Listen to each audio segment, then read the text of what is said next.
Alright, once again mga matitibay, Rasaul Unfiltered, isang magandang hapon sa ating lahat mga matitibay, no? Okay, so ano ba yung short video natin ngayon? Actually mga matitibay, gusto ko lang ng updates, no?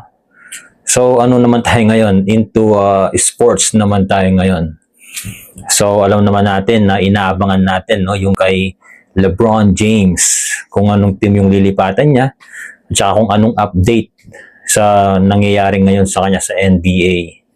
Alright, so nung nakaraang araw, no, yun nga, pumirma na siya sa Philadelphia 76ers. Alright, so isang napaka gandang moves, no, isang nakakagulat na moves dahil ang inaasahan ng lahat, it's either Golden State o di kaya naman ay Miami Heat. At saka, of course, yung kanyang lugar, which is yung Cleveland, Ohio. Okay? So, ang nangyari mga matitibay, pumirma siya sa Philadelphia 76ers. Ayun, syempre, no? Ang mga tao double standard na naman. Ang sabi, ring chaser daw. Okay? So, alam naman natin na kada lilipatan ni LeBron James ay nagiging champion.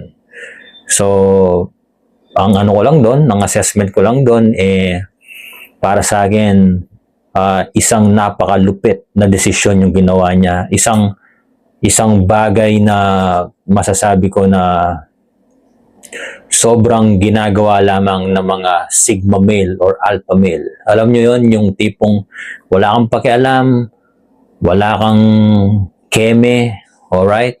Hindi ka apektado kung ano man yung sasabihin ng madla as long as alam mo na tama at magiging masaya ka sa desisyon na gagawin mo. At of course, wala kang tinatapakang tao o franchise. Alam niyo yun, bilang isang player, importante yun. Alright, so yun, wala lang, natutuwa lang ako dahil yun nga, isa nga sa niche natin o isa sa tinatalakay natin sa Rasaul Unfiltered yung mga nangyayari sa sports. Kaya ito, tinalakay natin yung paglipat ni LeBron James sa Philadelphia 76ers. Alright? So, ano nga bang masasabi ko doon, no, sa paglipat ni LeBron James sa 76ers? Actually, para sa akin, all set and done, all cemented na yung legacy ni LeBron James. Lilipat man siya ng team, kahit saan mang team, sobrang, sobrang nakahulma na